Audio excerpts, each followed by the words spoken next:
درود بھیجیے محمد والے محمد. اللہم صلی علی محمد وآل محمد وعجل فرجہ. اعوذ باللہ من الشیطان الرجیم. بسم اللہ الرحمن الرحیم. الصلاۃ والسلام علی سید الانبیاء والمرسلین وخاتم النبیین وشافع المذنبین ابی القاسم محمد. اللہم صلی علی محمد وآل محمد وعجل فرجہ. فقال جناب فاطمۃ الزہرا سلام اللہ علیہا. اللہم صلی علی محمد وآل محمد وعجل فرجہ. فجعل اللہ الایمان تطہیرا لکم من کل شرک من الشرک والصلاۃ تنزیہا لکم من الکبر والزکاۃ تزکیۃ للنفس ونماء فی الرزق. درود بھیجیے محمد والے. اللہم صلی علی محمد وآل محمد وعجل فرجہ. خطبہ نورانی جناب فاطمہ زہرا سلام اللہ علیہا کہ جو جناب فاطمہ نے مسجد نبوی میں دیا، جس کو خطبہ فاطمیہ یا خطبہ فدقیہ بھی کہا جاتا ہے. یہ بی بی کا وہ خطبہ کہ جس میں جناب فاطمہ جس کو دینے کے لیے گئی ہیں، خطبہ احتجاجی تھا، یعنی کہ احتجاج کے لیے گئی تھی بی بی. جو کچھ ان کے ساتھ ہوا تھا اس کے احتجاج کے لیے جناب فاطمہ زہرا گئی تھی، اور اس احتجاج کو بیان کرتے ہوئے جناب فاطمہ زہرا نے اپنے اس خطبے میں احکام دین، نبوت، امامت اور اللہ کے اس دین کو مکمل طور پر بیان کیا، جو عموماً کسی احتجاجی صورتحال میں یا کسی احتجاجی خطبے میں یا کسی احتجاجی رد عمل میں ایسا عموماً نہیں ہوتا. لیکن جناب فاطمہ زہرا نے اپنے اس خطبے میں اپنے اس عمل کے ذریعے سے جو احکام بی بی نے بیان کیے ہیں، اس کے ذریعے سے جناب فاطمہ حقیقت میں بتانا یہ چاہتی ہیں کہ میری حیات میں، میری زندگی میں، میری نظر میں یا ہم آئمہ کی نظر میں، ہمارے آئمہ کی نظر میں کتنی اہمیت ہے دین کی، کتنی اہمیت ہے دین کے احکام کی. اسی لیے وہ جو خطبے میں مختلف احکام جناب سیدہ نے بیان کیے، تو وہ فقط احکام نہیں تھے، بلکہ جناب سیدہ نے احکام کے ساتھ ان کی حکمتوں کو بیان کیا ہے. عموماً فقہ میں احکام بیان ہوئے ہیں، بہت سے فرامین بھی ہیں، اس میں احکام بیان ہوئے، یعنی حکم دیا آپ کو کہ آپ نے نماز پڑھنی ہے، یہ آپ پر واجب ہے، آپ پر واجب ہے آپ نے روزہ رکھنا ہے، آپ پر واجب ہے آپ نے زکوٰۃ دینی ہے. یہ حکم ہے ان احکام کا کہ جس کے آپ مکلف ہوئے ہیں، جس کو آپ نے ادا کرنا ہے، جس کی تکلیف آپ پر آئی ہے، آپ نے وہ کرنے ہی کرنے ہیں. یہ احکام کا حکم ہے. لیکن بہت سے ایسے احکام ہیں کہ جن کی اہمیت سے ہم واقف نہیں ہوتے، اس لیے انہیں انجام نہیں دیتے. یعنی ہم میں سے ایک بہت بڑا طبقہ بے نمازی اس لیے ہے کہ ہمیں پتہ ہی نہیں کہ نماز کی حقیقت کیا ہے اور حکمت کیا ہے، کیوں خدا نے نماز کو فرض کیا. کیونکہ ایک بہت بڑا طبقہ اس سے غافل ہے، حکمت نہیں معلوم تو بے نمازی ہے، نماز نہیں پڑھتے. خدا نے روزے کی کیا حکمت رکھی ہے، ہم میں سے بہت بڑا طبقہ اس سے واقف نہیں ہے، اس لیے روزہ نہیں رکھتے. بلکہ 21 رمضان کو تو کھلم کھلا آپ دیکھ ہی رہے ہوتے ہیں کہ سبیلیں لگی ہوئی ہوتی ہیں اور حکم خدا کو توڑ رہے ہوتے ہیں، کھلم کھلا ارتکاب ہو رہا ہوتا ہے اس چیز کا جس کو خدا نے منع کیا ہے. وہ سب کچھ ہو رہا ہوتا ہے. یعنی ہم نے وہی جو میں نے کل بیان کیا کہ متبادل ہمارے پاس موجود ہے، ہم یہ سمجھتے ہیں کہ متبادل ہے تو باقی چیزوں میں ہماری چھوٹ ہو جائے گی. کیوں اہمیت نہیں معلوم، کیوں اس کی حقیقت نہیں معلوم، کیوں اس فرض کو ادا کرنے میں اتنے سیریس نہیں ہیں ہم، کیوں ہم متبادل تلاش کرتے ہیں؟ اس لیے کہ ہمیں اس فرض کی حقیقت معلوم نہیں ہے، ہمیں اس فرض کی حکمت معلوم نہیں ہے. اور جناب سیدہ اپنے اس خطبے میں ان فرائض کی، ان احکام کی حکمتوں کو بیان کر رہی ہیں کہ خدا نے ان چیزوں کو تمہارے وجود میں اور تمہارے لیے لازم کیوں قرار دیا ہے. جناب فاطمہ نے فرمایا ہے، بی بی نے اپنے اس خطبے میں کہ خدا نے ایمان کو رکھا ہے، یعنی سب سے پہلی چیز قرآن کے حساب سے بھی ایمان پہلے ہے، ائمہ کی تعلیمات میں بھی ایمان پہلے ہے، اور ائمہ کے علاوہ جتنے انبیاء ہیں ان سب کی تعلیمات میں بھی سب سے پہلی چیز جو انسان کے لیے ضروری اور لازم ہے وہ ایمان ہے۔ ایمان کے بغیر کچھ بھی آپ کا کامل نہیں ہو سکتا، آپ کا وجود مکمل نہیں ہو سکتا۔ تو بی بی نے فرمایا ہے کہ ایمان کیوں رکھا، کیوں لازم قرار دیا گیا، تو کیوں تمہارے لیے لازم کیا ہے پروردگار عالم نے ایمان کو؟ کیوں؟ اس لیے کہ تمہارے وجود کو شرک سے بچایا جا سکے۔ شرک سے پاکیزگی کا سب سے بہترین ذریعہ پروردگار عالم نے ایمان کو رکھا ہے۔ اور پھر جس طرح ائمہ کی تعلیمات میں، قرآن کی دین کی تعلیم میں دوسرے نمبر پر ایمان کے بعد جو چیز ہے وہ ہے نماز۔ جناب فاطمہ زہرا فرما رہی ہیں کہ نماز کو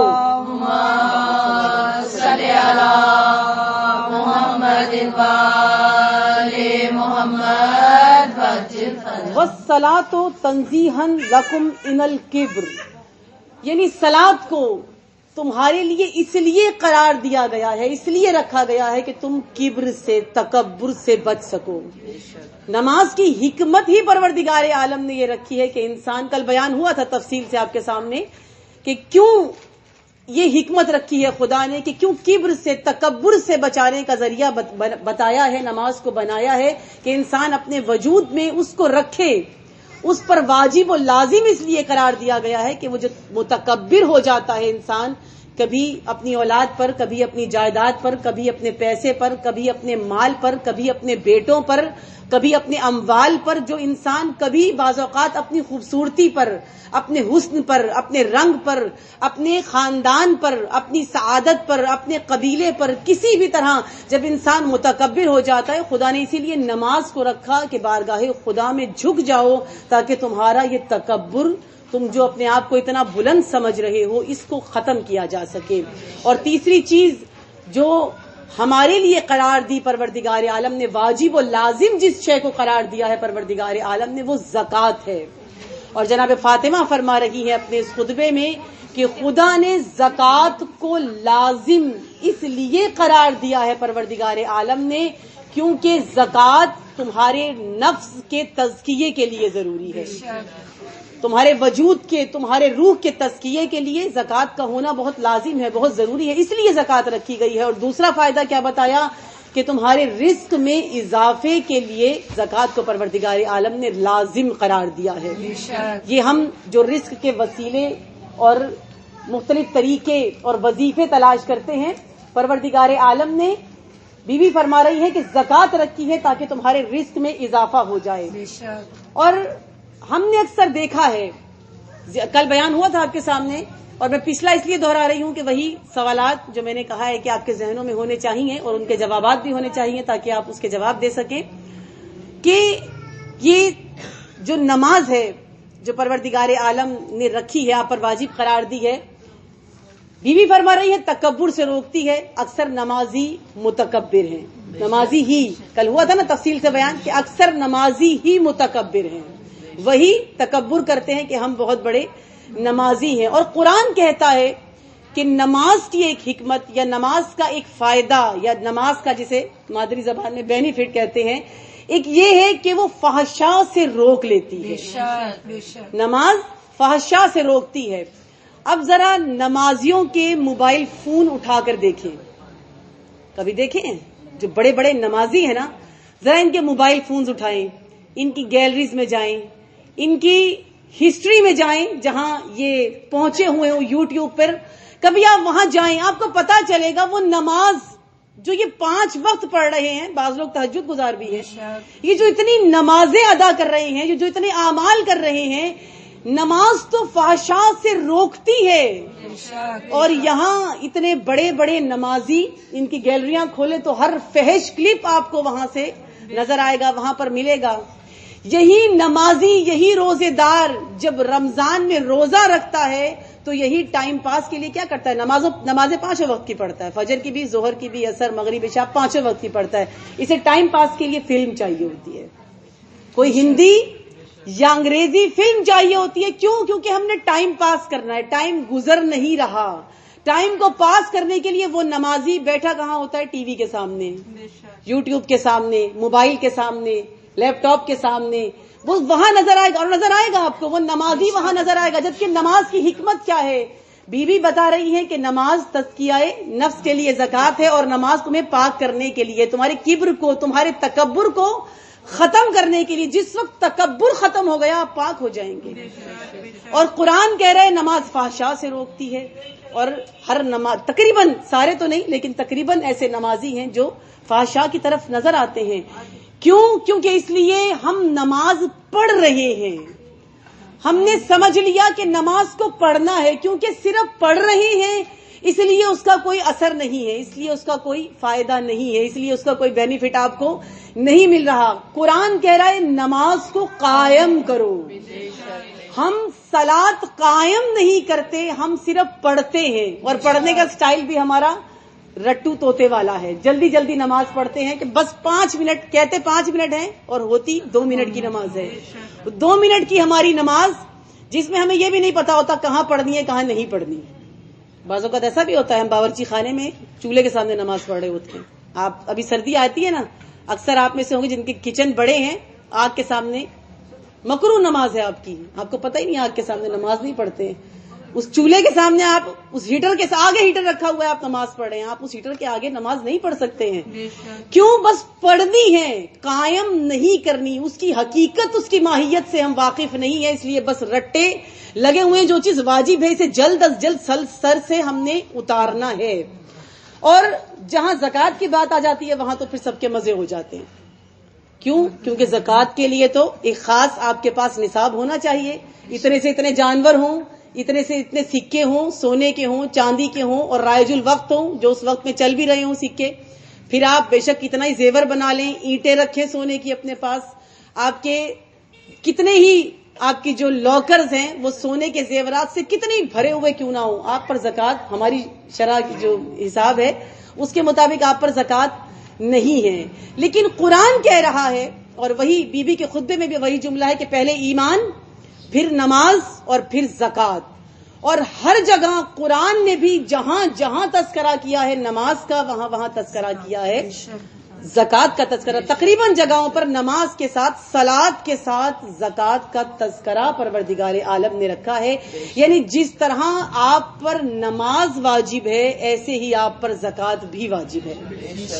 زکوٰۃ بھی ویسے ہی واجب ہے. لیکن اب کیونکہ جناب فاطمہ کا فرمانا ہے کہ زکوٰۃ تمہارے نفس کے تزکیے کے لیے ہے.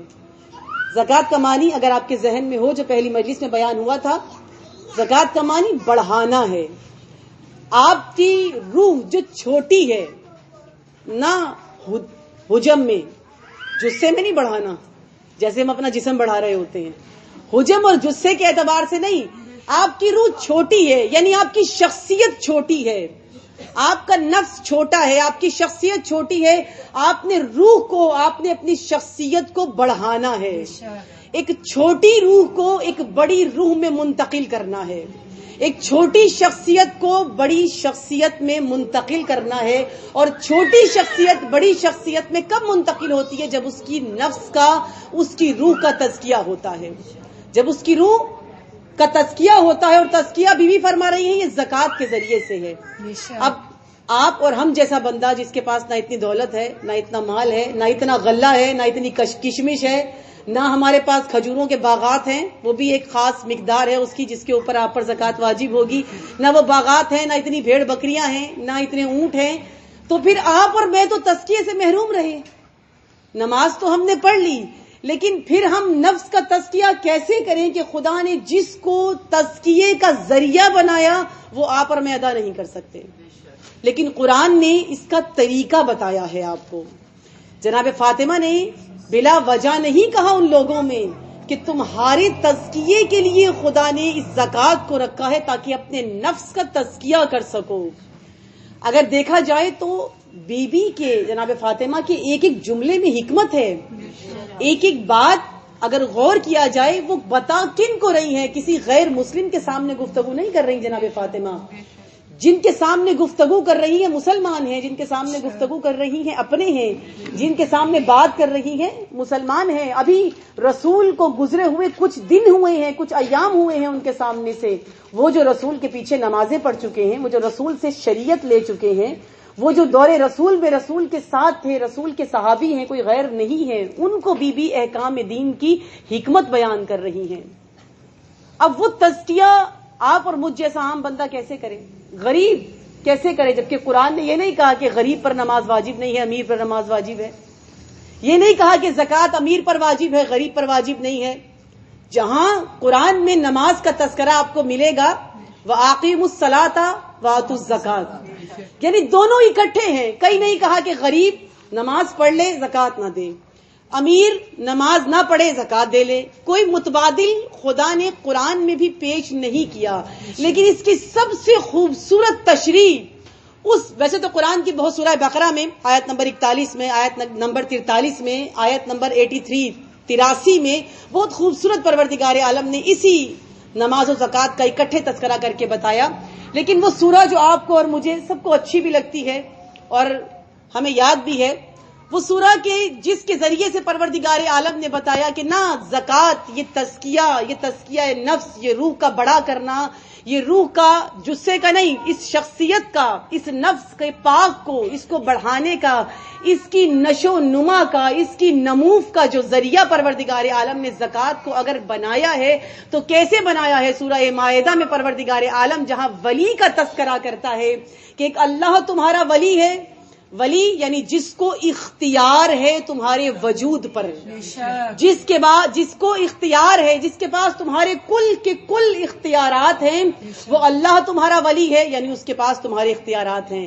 ایک اس کا رسول تمہارا ولی ہے اور وہ تمہارے ولی ہیں جو حالت رکوع میں زکوٰۃ دیتے ہیں. نعرہ تکبیر، اللہ اکبر، نعرہ رسالت، یا رسول اللہ، نعرہ حیدری، حیدری، حیدری، خوشنودی محمد و آل محمد، بلندتر صلوات، اللہم صلی علی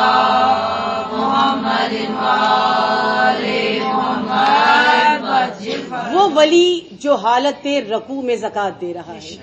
اب جو ظاہری آپ نے بھی پڑھا ہوگا نا تاریخوں میں کہ مولا علی تو خود یہودی کے باغ میں جاتے تھے. مولا علی وہ تو خود مزدور ہے. اب کتنی بھیڑ بکریاں ہیں، کتنے اونٹ ہیں، مولا علی ان کے پاس کتنی بھیڑ بکریاں ہیں، کتنے اونٹ ہیں. اور تاریخ کے جملے ہیں، آپ نے سنا ہوگا کہ جب خیبر فتح ہوا تو مدینے کے جتنے لوگ تھے سب کے بچے بھی سونے اور چاندی کے سکوں سے کھیل رہے تھے اور مولا علی کے گھر میں پکانے کے لیے کچھ بھی نہیں تھا. یہ عالم ہے مولا کائنات کا. اور خدا کہہ رہا ہے کہ نماز کے ساتھ زکوٰۃ ہے. جس طرح نماز واجب ہے اسی طرح تم پر زکوٰۃ واجب ہے. تو جو آپ کو نصاب بتایا گیا ہے اس کے اعتبار سے تو آپ اور مجھ جیسا بندہ نہیں دے سکتا.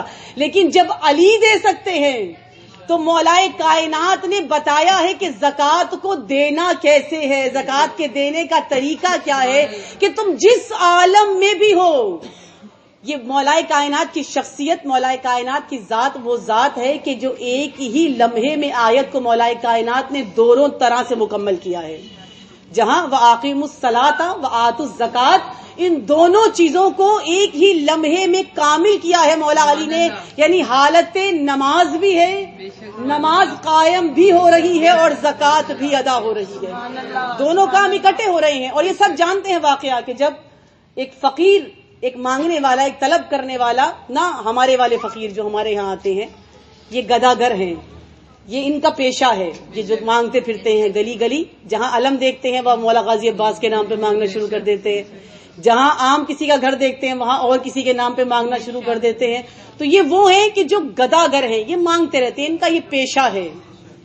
لیکن فقیر، واقعاً فقیر جو مسجد نبوی کے باہر طلب کر رہا ہے، مانگ رہا ہے، کسی نے نہیں دیا. ویسے تو مالدار بھی تھے لیکن زیادہ تر وہ طبقہ تھا جن کی اپنی صورتحال، اپنے گھر میں کھانا بڑی مشکل سے پکتا تھا، ورنہ ایسی تھوڑی پہاڑی چھوڑ کے فوراً ہی مال غنیمت لوٹنے کے لیے آ جائیں. غربت تھی. غربت تھی، عالم تھا غربت کا، نہیں دیا. مسجد کے اندر آیا فقیر، اور اندر آ کر اس نے پھر طلب کرنا شروع کیا، مانگنا شروع کیا. کسی نے نہیں دیا. ایک ہستی کہ جو حالت نماز میں ہے، اور حالت نماز میں بھی حالت رکوع میں ہے. حالت نماز کے حالت رکوع میں وہ ہستی کہ جس کے سامنے فقیر مانگ پروردگار عالم سے رہا ہے، لیکن وہ ہستی سن رہی ہے کہ یہ کس سے طلب کر رہا ہے، یہ کس سے مانگ رہا ہے. اس وقت مولا کائنات نے قرآن کی اس آیت کی تفسیر کی ہے اپنے وجود کے ذریعے سے، اپنے عمل کے ذریعے سے، کہ نماز کو قائم کیا ہے، زکوٰۃ کو دیا ہے حالت رکوع میں، کہ مولا کائنات حالت رکوع میں ہے اور فقیر کو ایک انگلی سے اشارہ کرتے ہیں کہ آ کر. اشارے کا معنی کیا ہے کہ آ کر اس انگلی سے انگشتری کو اتار کر، اس انگوٹھی کو اتار کر تم لے جاؤ. مولا کائنات اس عمل سے ظاہر کیا کر رہے ہیں، بتا کے رہے ہیں کہ تمہیں اونٹوں کی ضرورت نہیں ہے زکوٰۃ دینے کے لیے، تمہیں سکوں کی ضرورت نہیں ہے زکوٰۃ دینے کے لیے، تمہیں مال و دولت کی ضرورت نہیں ہے زکوٰۃ دینے کے لیے. اگر تمہاری نیت ہے زکوٰۃ دینے والی تو پھر اگر تمہارے ہاتھ میں ایک انگوٹھی بھی ہے تو زکوٰۃ میں اس کو دے دو. اگر ایک انگوٹھی بھی ہے، اس کے لیے تمہیں اتنا مال و دولت، اتنا چاہو حشم، اتنا پیسہ، اتنی دولت جمع کرنے کی، اتنے باغات لگانے کی ضرورت نہیں ہے. اسی لیے جناب فاطمہ نے کہا کہ یہ جو زکوٰۃ ہے یہ تمہاری نفس کے تزکیے کے لیے پروردگار عالم نے رکھی ہے. تمہاری نفس پاک ہو جائے، تمہارا وجود پاک ہو جائے، تمہاری روح، کوئی شخصیت تمہاری بلند ہو جائے. شخصیت پروری بہت ضروری ہے. اپنی شخصیت کو بلند کرنا بہت ضروری. کیوں کہا بی بی نے اس تزکیے کا؟ کیونکہ بی بی دیکھ رہی تھی کہ کس طرح شخصیتیں گر رہی ہیں، لوگ کیسے اپنے مقام سے نیچے جا رہے ہیں، کس طرح اپنا مقام گرا رہے ہیں. اور وہی میں بارہا کہتی ہوں کہ یہ خطبہ فقط ان لوگوں کے لیے نہیں ہے، بلکہ ہر معصوم کا، ہر صاحب عصمت ہستی کا ایک ایک جملہ آپ کے اور میرے لیے بھی اسی طرح ہے. جیسے اس دور کے لیے ان لوگوں میں بیان ہو رہا تھا، ویسے ہی ایک مرتبہ نگاہ ہم اپنے عمل پر کریں، وہی سب کچھ وہ ہم سے بھی بیان کر رہی ہیں. کیا اسوہ فاطمیہ کیا کہتا ہے ہمیں؟ آپ کون ہیں؟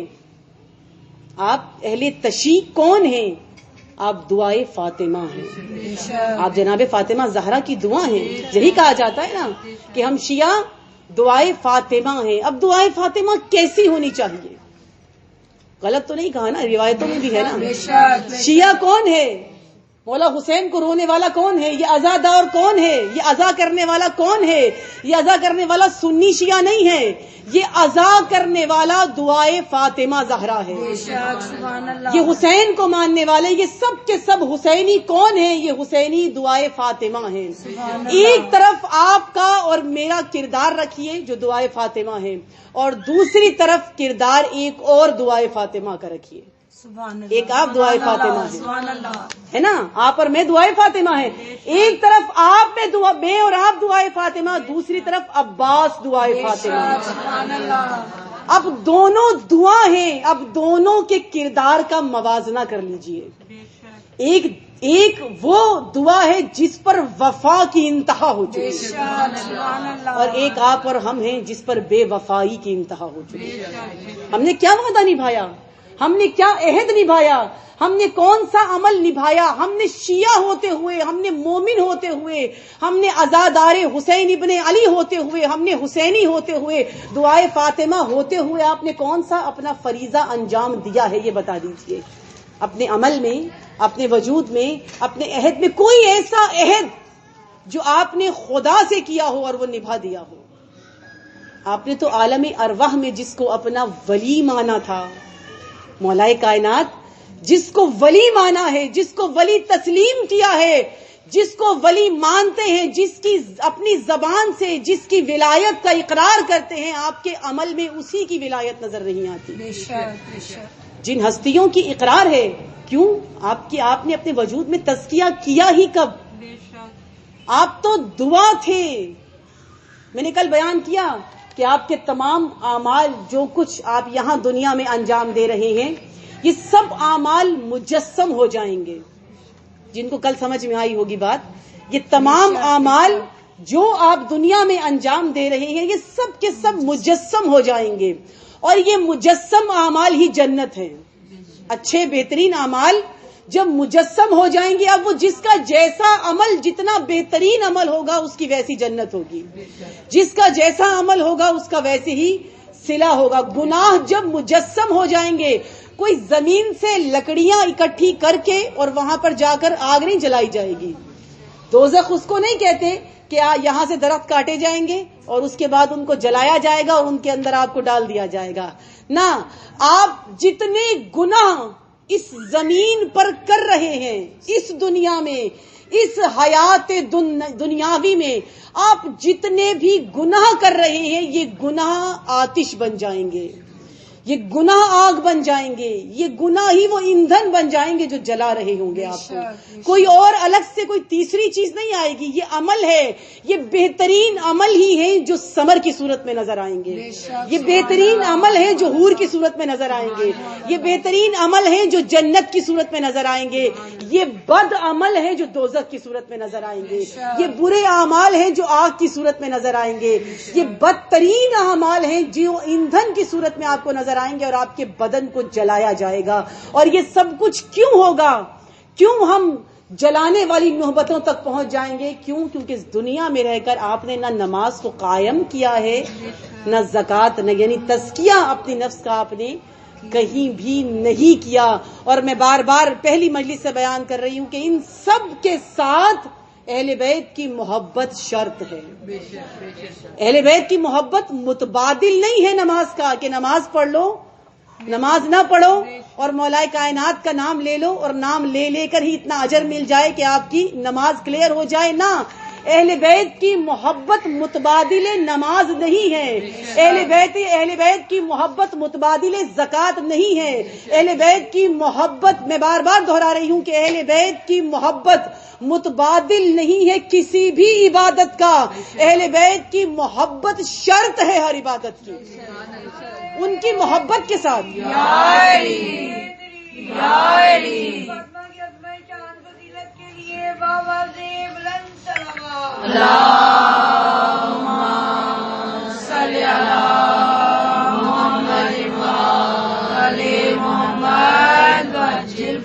ہم بڑی رسوماتی سی زندگی گزار رہے ہیں، جو ہماری پوری حیات ہے، ہماری ہم سب کی، مجھ سمیت ہماری سب کی زندگی میں جو پہلا نقطہ بیوی بیان کر رہی ہے احکام کا، ایمان، یہ کہاں ہے؟ یہ دین کہاں ہے؟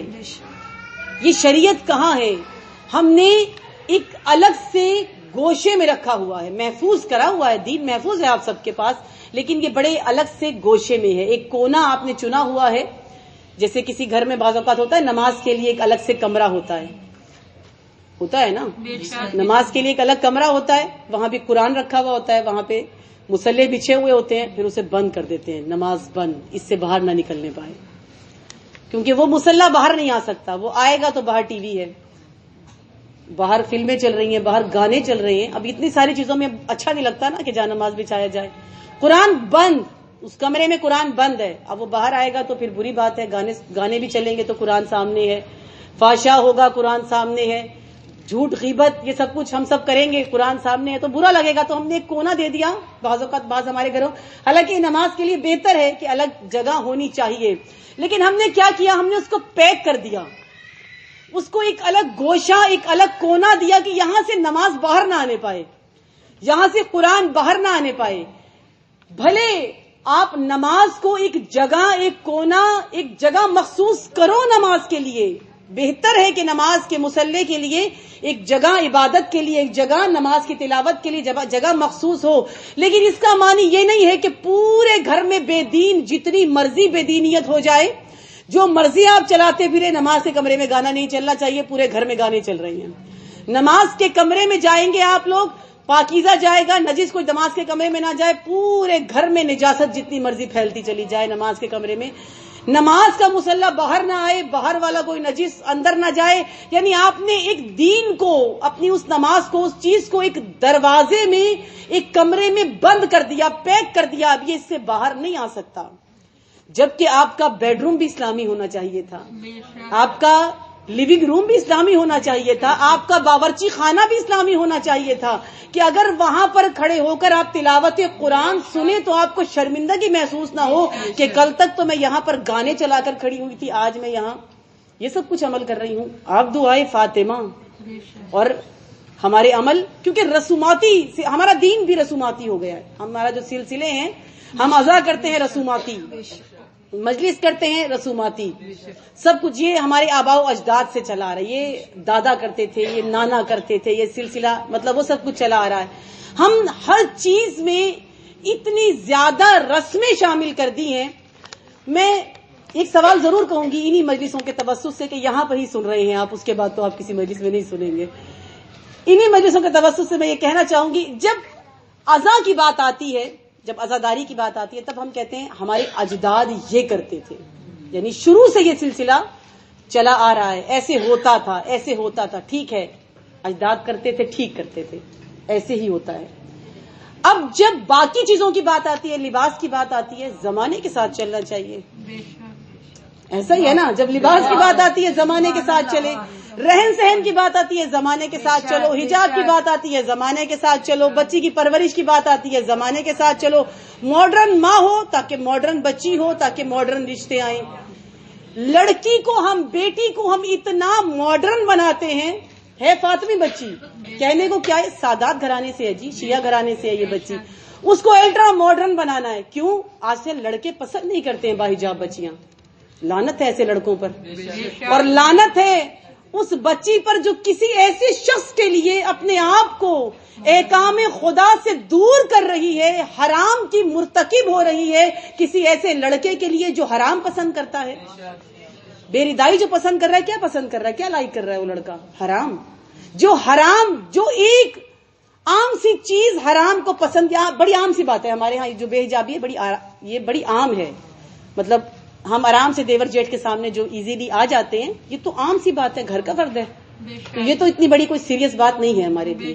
لیکن قرآن کو دیکھو, قرآن کی نگاہ میں, جناب فاطمہ کی نگاہ میں اس کو کیا کہیں گی؟ بی بی سے پوچھیں کہ بی بی یہ ایسے پھر رہی ہے, یہ کیا کہلائے گی؟ بی بی کہیں گی حرام.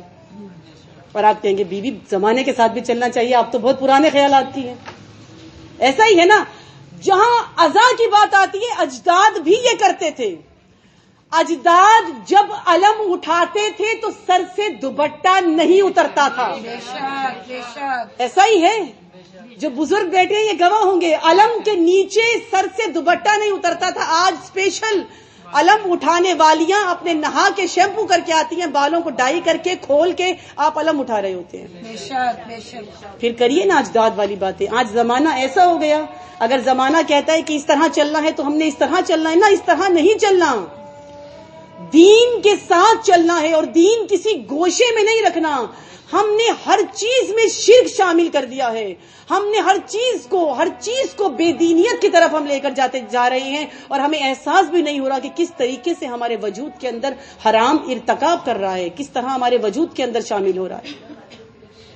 گویا کہ ہم ٹوٹل غافل ہیں ان چیزوں سے. محمد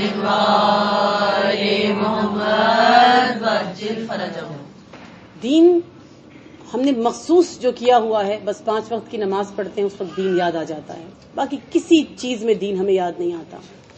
رمضان میں دین کچھ مخصوص وقتوں میں یاد آتا ہے, تھوڑا سا طاری ہوتا ہے دین وجود پر, اس کے بعد وہ بڑے عید والے دن دھل جاتا ہے, رات کو ہی دھل جاتا ہے. وہ جو پوری رات فسق و فجور میں گزار کر صبح کو فجر کی بھی ہمت ہی نہیں رہتی ہے. ساری رات تو وہ مہندی لگانا میں منع نہیں کر رہی, لیکن ساری رات وہ مہندیوں میں اور جاگنے میں اور رت جگے میں اس طرح گزرتی ہے کہ صبح کو خیال ہی نہیں رہا. وہ جو لبادہ دین کا تھوڑے دنوں کے لیے ہو رہا تھا وہ ختم ہو جاتا ہے. محرم میں شبیں آتی ہیں مخصوص, کچھ ایام آتے ہیں, 15 شعبان آئے گی, کچھ ایام آئیں گے, اس میں آپ بڑے دیندار نمازی پرہیزی غسل کریں گے, غسل کر کے روزے رکھ رہے ہوں گے, مصلے پہ نظر ہے. سب میں یہ نہیں کہہ رہی, ہماری بچیاں ہیں ایسی ماشاءاللہ کرتی ہیں اعمال, پوچھتے بھی ہیں سوال, سب غسل کریں گے, کون سا غسل کرنا ہے, کیسے غسل کرنا ہے, سارے سوال ہوں گے. وہ غسل کریں گی, مصلے پہ نظر, اگلے دن سے پھر دوبارہ وہ فوراً جیسے ہی جانماز سے اترتے ہیں, وہ جو نماز کی چادر اترتی ہے نا, اس کے ساتھ ہی وہیں سب کچھ اتر جاتا ہے, سارا لبادہ اتر جاتا ہے, وہیں پہ ختم ہو جاتا ہے. آج اگر تزکیہ کر چکے ہوتے اپنے نفس کا، آج اگر شخصیت کچھ بڑی ہوتی، آج کچھ شخصیت بلند ہوتی، آج آپ کی ہستی بلند ہوتی، تو شاید ہم اس عالم میں نہ ہوتے جس وقت ہم ہیں. جس عالم میں آج، میں بار بار معذرت کے ساتھ کہوں گی، آج نسل کوثر کا حال کیا ہے. میں نے پہلے بھی اپنی کئی مجلسوں میں کہا تھا، اگر میں صرف سادات کی بات کروں تو کوئی آپ سے پوچھے کہ کس کی نسل سے ہیں، آپ کیا جواب دیں گے؟ کیا کہیں گی؟ نسل فاطمہ ہیں ہم، ہے نا؟ ایسا ہی انکار تو نہیں کر سکتے. بھلے وہ رضوی ہیں، بھلے وہ زیدی ہیں، بھلے وہ آبدی ہیں، نقوی ہیں، جو بھی ہیں آپ، لیکن آپ نسل کوثر ہیں.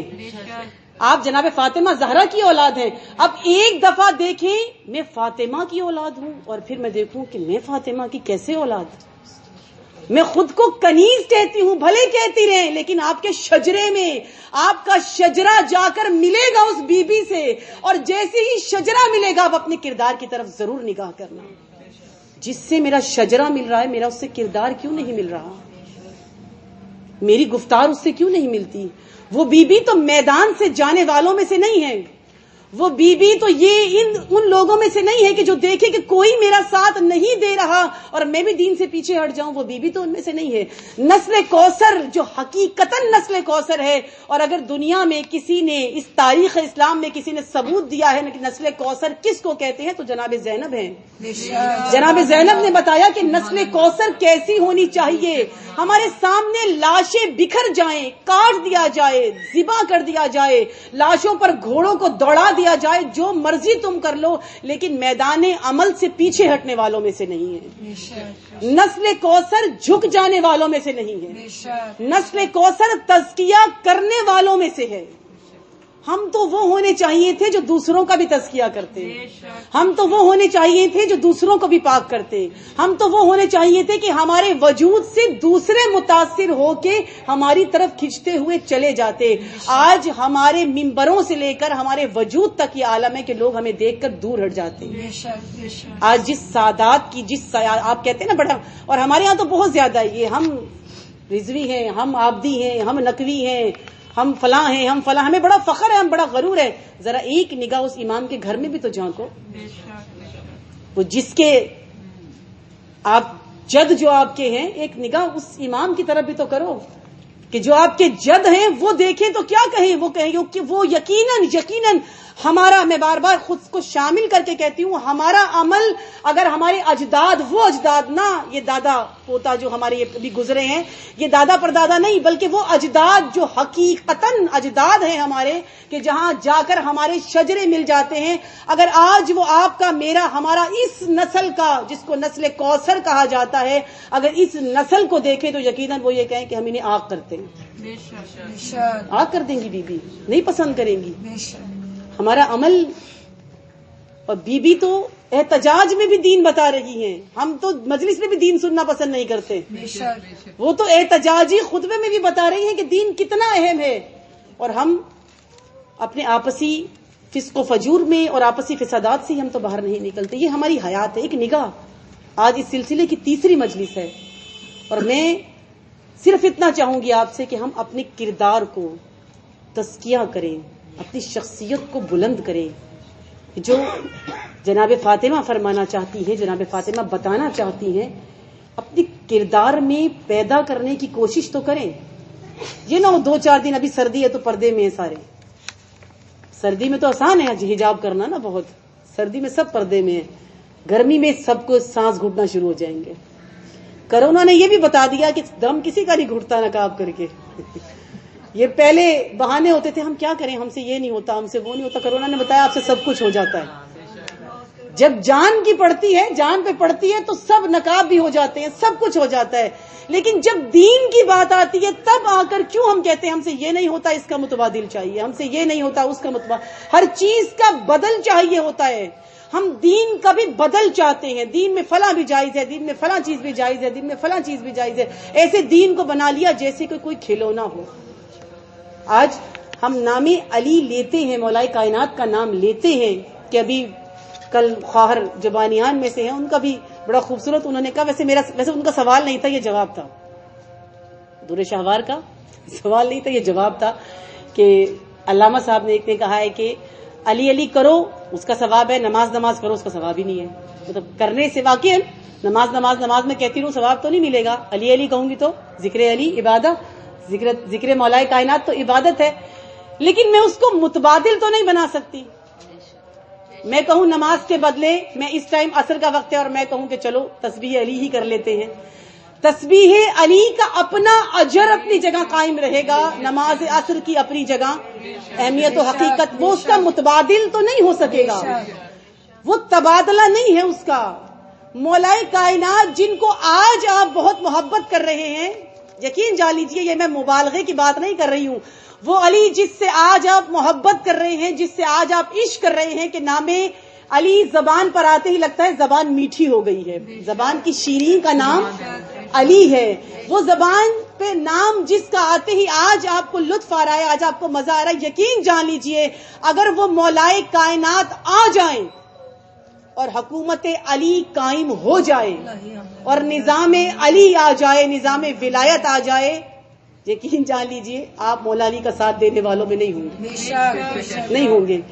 انصار کی خواتین جب جناب سیدہ کے پاس آئیں، کیونکہ میں اس خطبے کو بھی تھوڑا تھوڑا ساتھ چلا رہی ہوں کہ بی بی کے 2 مشہور خطبے ہیں انصار کی خواتین سے، جب وہ آئی بی بی کے پاس، میں نے کل بیان کیے 2 جملے اس خطبے کے کہ بی بی نے کیا کہا تھا کہ تمہارا یہ حال ہو گیا ہے کہ جیسے اونٹ کی جس کی ناک چھد چکی ہو، یعنی نکیل ڈالی جائے. امامت کیا ہے؟ امامت اسی نکیل کو کہتے ہیں جو آپ کے اور ہمارے لیے خدا نے ڈالی ہے. امامت نکیل کا نام ہے، آپ کے اور میرے ہمیں نکیل ڈالتی ہے امامت. امام آگے ہوتا ہے اور امت اس امام کے پیچھے ہوتی ہے، یعنی اسی طرح جیسے کسی جانوروں کی کسی قطار کو جب لے کر جاتے ہیں نکیل ڈال کر، وہ بدکتے نہیں ہیں، وہ راستہ بھٹکتے نہیں ہیں. بی بی فاطمہ نے کیا کہا تھا انصار کی خواتین سے کہ تمہارا عالم بالکل ایسا ہے کہ جیسے جس کی اس اونٹنی کی نسبت کہ جیسے جس کی ناک چھد چکی ہو، نکیل ڈالو تو نکل جاتی ہے، وہ بالکل بدکا ہوا اونٹ ہے، تمہاری وہ مثال ہے. اور پھر دوسری مثال دی تھی، تمہاری مثال ایسی ہے کہ جیسے وہ شتر جس کی پشت زخمی ہو. خواتین کو کہہ رہی ہیں، مردوں کو نہیں کہہ رہی بی بی. باقاعدہ ان کو اجازت دی، ٹھیک ہے آنا چاہتی ہوں آؤ. اور پھر خطبہ بہت خوبصورت، بڑا طویل خطبہ ہے، آپ کے اور میرے لیے بھی وہ خطبہ ہے. تمہاری مثال کیسی ہے؟ اس اونٹ کی طرح ہو جس کی پشت، اس شتر کی طرح جس کی پشت زخمی ہے. نہ سامان لادا جا سکتا ہے اس کے اوپر، سامان نہیں اٹھا سکتا، ویٹ نہیں اٹھا سکتا کیونکہ زخمی ہے. نہ سواری کی جا سکتی ہے اس کے اوپر کیونکہ پشت زخمی ہے. تم پر دین نہیں ڈالا جا سکتا، تم پر دین کی ذمہ داری ڈالی نہیں جا سکتی، تم دین کے حامل نہیں بن سکتے. آج وہی سیم ٹو سیم ہمارا حال ہے، ہم بالکل زخمی شتر کی طرح ہیں. ہم پہ نہ ڈالو دین کی ذمہ داری. ہم کیسے کر سکتی ہیں؟ ہم کیا کتنے شکوے ہیں، مرد مجلس میں نہیں آنے دیتا، مرد یہ نہیں کرنے دیتا، مرد وہ نہیں کرنے دیتا. جس مرد کو پال کر ایک عورت نے باقاعدہ ایک مذہبی، ایک دینی، ایک اس معاشرے میں رہنے والا ایک مذہبی مرد بنانا تھا، یعنی اس ماں نے اپنی ذمہ داری کو پورا نہیں کیا. آج آپ کے درمیان میں کیوں خطبہ فاطمیہ بیان ہو رہا ہے؟ عورت اپنی ذمہ داری کو سمجھے، کل آپ کا بیٹا کسی کا شوہر بنے گا، آپ پر لازم ہے، آپ پر واجب ہے کہ اپنے بیٹے کو حسینی بیٹا بنانا ہے. آپ پر لازم ہے کل آپ کا بیٹا کسی بچی کے دین میں رکاوٹ نہ بن جائے.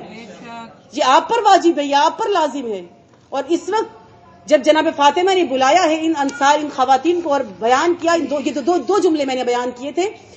بی بی کا اسی میں ایک جملہ یہ ہے، بی بی کہتی ہے کہ میں جانتی ہوں کہ تم علی کو کیوں پسند نہیں کرتے، تم کیوں نہیں چاہتے کہ علی مسند پر آئے، تم کیوں نہیں چاہتے کہ علی کو بٹھایا جائے، اسے حاکمیت ملے، علی کو کیوں پسند نہیں کر رہے تم لوگ. اب بی بی وجہ بتا رہی ہے. کون خواتین ہے یہ تو اسی علی کے ساتھ چلتے ہوئے یہاں تک آئے ہیں، یہ تو اس علی کے ساتھ ساتھ قدم بقدم تھے.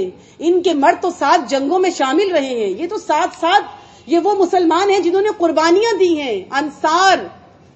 انصار وہ قربانی دینے والے ہیں، یہ انصار، یہ ان کی خواتین ہیں. اور بی بی کیا کہہ رہی ہیں کہ میں جانتی ہوں کہ تم علی کو پسند نہیں کرتے. کیوں نہیں کرتے؟ کیونکہ علی کا عدل ہی ایسا ہے. علی کے عدل کی وجہ سے تم علی کو پسند نہیں کرتے کہ اگر علی مسند پر آ گیا، اگر علی حاکم ہو گیا تو پھر علی عدل خدا جاری کر دے گا. اور اگر علی عدل خدا کو جاری کرے گا تو وہ عدل ہر کوئی برداشت نہیں کر سکتا. اللہ کا غضب علی کا غضب ہے. علی کا غضب کوئی برداشت نہیں کر سکتا, علی کا عدل کوئی برداشت نہیں کر سکتا. جناب فاطمہ نے بتایا کہ یہ عدل علی ہے, یہ تمہاری برداشت سے باہر ہے. اور اگر آپ اور میں جس سکون سے غیر ذمہ دارانہ زندگی گزار رہے ہیں, کیا مولا کائنات یہ برداشت کریں گے, یا آپ اس علی کو برداشت کریں گے؟ امام عصر کا انشاءاللہ ظہور ضرور ہوگا. اور کیا آپ کے اندر اتنی سخت, اتنی ہمت ہے کہ اس عدل کو برداشت کر سکیں؟ آپ میں سے, ہم میں سے جس کے پاس حق سے زیادہ ہو وہ لے لیں گے. آپ میں سے, ہم میں سے ہر کسی کو ہر کسی کے نفس کے تزکیے کی ضرورت ہے, کیونکہ آپ اس کے آنے کی تیاری کر رہی ہیں ظاہراً, زبانی, حقیقتاً نہیں. یہ جو الاجل الاجل کہنا ہے نا مجلسوں میں, لبیک یا امام, اور پھر الاجل الاجل کے نعرے ہیں, یہ زبانی ہے, تیاری نہیں ہے. تیاری وہ ہوتی ہے جو عمل سے نظر آتی ہے. انڈیا پاکستان کی جنگ ہو جائے اور ہماری فوج بیٹھ کے کہتی رہے ہم لڑیں گے, ہم لڑیں گے, ہم لڑیں گے, صرف یہی کہتے رہے, اسلحہ لے کے وہ بارڈر تک نہ جائیں اور کہتے رہے ہم لڑیں گے, آنے دو ہم لڑیں گے, آنے دو ہم لڑیں گے, کیا ہوگا؟ آپ کے اوپر انڈیا کا قبضہ ہوگا, آپ جنگ ہار جائیں. تو امام کی جب تک عمل نہیں ہوگا, ان کے ظہور کی جب تک تیاری نہیں ہوگی, جب تک آپ خود وجودی طور پر پہلے اپنے کردار سے, اپنے وجود سے آپ اور ہم سب مجھ سمیت ہم تیار نہیں ہوں گے, تب تک کچھ بھی ممکن نہیں ہو سکتا, کچھ نہیں ہو سکتا. عمل, ہمارا عمل. یہ علی ولی اللہ کیا ہے؟ یہ بی بی جو ولایت کے لیے گئی ہیں, مدافع ولایت بن کے بی بی گئی ہیں, یہ کیا ہے؟ یہ عمل ہی تو ہے, یہ زبانی کلمہ نہیں ہے, یہ عمل ہے. میں وجود سے بتاؤں میرا ولی کون ہے. جناب سیدہ یہ نہیں دیکھ رہی تھی کہ انصار اور مہاجر خواتین میرے ساتھ نہیں ہیں, اور کوئی خاندان کا بندہ میرے ساتھ نہیں جا رہا, میں تنہا اکیلی جو مسجد میں جا رہی ہوں, یہ سارے مخالف جو بیٹھے ہوئے ہیں نہ جانے میرے ساتھ کیا سلوک کریں گے. بی بی نے کچھ نہیں سوچا, لیکن مسجد میں گئی, کیا سوچ کر گئی؟ میں مدافع ولایت ہوں, میرا ایک ولی ہے, میں اپنے وجود سے بتاؤں گی کہ میں جس کی مدافع ہوں میں اس کے لیے میدان عمل میں اتر سکتی ہوں. یہ انداز کوثری ہے, یہ انداز فاطمی ہے, یہ جناب فاطمہ زہرا کا انداز ہے. آج نسل کوثر کا کیا انداز ہونا چاہیے؟ آج نسل کوثر میدان میں نہیں ہے, یہ بھاگی ہوئی دوڑی ہوئی نسل. ہم کسی کے بھاگنے پر ہنستے ہیں, جب ہمیں خیبر خندق اور جنگیں سنائی جاتی ہیں نا, ہم دوسروں کے بھاگنے پر ہنس رہے ہوتے ہیں. کسی دن اس نسل پر بھی لوگ ہنسیں گے, کیونکہ میدان سے بھاگنے والوں میں جو تیاری ہو رہی ہے وہ بھاگنے والوں کی ہے. ایسی تیاری کرو کہ میدان میں قائم رہنے والوں جیسی تیاری ہو, جیسے جناب فاطمہ زہرا تھی, جیسے جناب زینب نے بتایا کہ سب کچھ ٹکڑے ٹکڑے کر دو, زینب میدان سے نہیں جائے گی, بھلے بھائی کے لاش کو, پامال لاش کو چھوڑ کر چلی جائے گی, زینب میدان سے نہیں جائے گی. پیغام حسین ابن علی, پیغام دین کو دینا, جناب زینب بھلے اسیر کر دو, رسیوں میں جکڑ دو, لیکن زینب میدان سے نہیں جائے گی. اپنے خطبوں کے ذریعے سے, فوج ساتھ نہیں ہے, لشکر ساتھ نہیں ہے, کوئی امام زین العابدین کے علاوہ کوئی مرد ساتھ نہیں ہے, لیکن جناب زینب کو میدانی عمل سے تو کوئی نہیں ہٹا سکا. جہاں پر حملہ خطبوں کے ذریعے سے کر سکتی تھی, بی بی نے اپنا حملہ خطبوں کے ذریعے سے کیا ہے. شام کو کس نے فتح کیا؟ کسی جنگی اوزار نے فتح نہیں کیا, جناب زینب کے خطبوں نے فتح کیا ہے. جہاں جس جگہ نسل کوثر کی ذمہ داری بنتی ہے وہاں تو ادا کرنی چاہیے, وہاں تو لازم ہے. اور جناب فاطمہ نے کہا تھا اپنے خطبے میں, جو انصار کی خواتین کو دیا تھا, کہ میں دیکھ رہی ہوں کہ ایک ایسا بچہ پیدا ہونے والا ہے, یعنی ایسا بیج بو دیا گیا ہے, ایسا نطفہ ڈال دیا گیا ہے. یہ پورا تکمیل ہے, جملہ ہے, انشاءاللہ تعالی کل بیان ہوگا, کہ پھر جب یہ آئے گا, یہ پیدا ہوگا, تو پھر وہ تباہی کیا مچائے گا, ہوگا کیا تمہارے ساتھ, کیسے فاجر اور فاسق حکمران تمہیں ملیں گے. تم نے علی کو چھوڑ دیا ہے, اور علی کو چھوڑنے کا, ولی کو چھوڑنے کا, ولایت کو چھوڑنے کا, نظام الہی کو ترک کر دینے کا, چھوڑنے کا انجام تمہیں بھگتنا ہوگا. اور جناب فاطمہ جب واپس آ گئی اور کہہ دیا بی بی نے کہ اب میں سب سے ناراض ہوں، اب فاطمہ کسی سے نہیں ملے گی، اب فاطمہ کسی سے ملاقات نہیں کرے گی. اور اس کے بعد ایک مرتبہ حکومتی سطح سے پھر ایک فتنہ کھڑا ہوا کہ علی سے کہو کہ ہماری بیعت کرے، اور یہ جاری کیا گیا فیصلہ کہ اگر علی آنے کے لیے تیار نہ ہو تو علی کو رسیوں میں جکڑ کر کھینچ کر لایا جائے، لیکن علی سے بیعت لی جائے، کیونکہ اگر علی نے بیعت نہ کی تو نہ جانے کتنے لوگ ہماری بیعت نہیں کریں گے، اس لیے علی کا بیعت کرنا لازم ہے. اور کہا گیا کہ اگر گھر میں بیعت قبول کرتے ہیں تو ٹھیک ہے، نہیں تو گرفتار کر کے لے آؤ. دروازہ سیدہ پر لوگ پہنچے. روایتوں میں ہے مولا علی گھر میں تھے، گھر میں موجود تھے. جیسے ہی دروازے پر دستک ہوئی، اور بہت بے ادبی سے دستک دی گئی ہے، ادب سے دستک نہیں، بہت بے ادبی سے دستک دی گئی اور بے ادبی سے نام علی پکارا گیا. جب یہ عالم دیکھا، مولا کائنات کھڑے ہوئے ہیں، لیکن جناب فاطمہ نے کہا کہ نہیں، یہ میدان فاطمہ کا میدان ہے. علی آپ تنہا ہیں، اے علی ابھی فاطمہ زندہ ہے، ابھی مدافع علی زندہ ہے. علی پر جو تیر آئے گا، علی پر جو زخم آئے گا، اس سے پہلے مدافع کے سینے پر وہ زخم آئے گا. ابھی فاطمہ زندہ ہے، فاطمہ کے ہوتے ہوئے، مدافع ولایت کے ہوتے ہوئے علی تم نہیں جاؤ گے، علی آپ نہیں جائیں گے. جناب فاطمہ جب دروازے پر گئی اور بی بی نے پوچھا کہ کون ہو تم لوگ اور تم اس دروازے پر اس انداز سے دستک دے رہے ہو؟ یہ وہ دروازہ ہے جہاں پر اللہ کا رسول بھی سلام کر کے داخل ہوتا تھا. یہ وہ دروازہ ہے جہاں جبرائیل امی نازل ہوا کرتے تھے. یہ وہ دروازہ ہے جہاں پر رسول اکرم اپنی سادات کو، اپنے گھرانے کو سلام کیا کرتے تھے. اور اس وقت آواز آئی، بی بی نے آواز دی کہ تم کون ہو؟ تو باہر سے بڑے ہتک آمیز انداز سے آواز آئی کہ علی کو باہر بھیجا جائے. بی بی نے کیا جواب دیا کہ میں جب تک زندہ ہوں میری زندگی میں علی پر آنچ نہیں آنے دوں گی.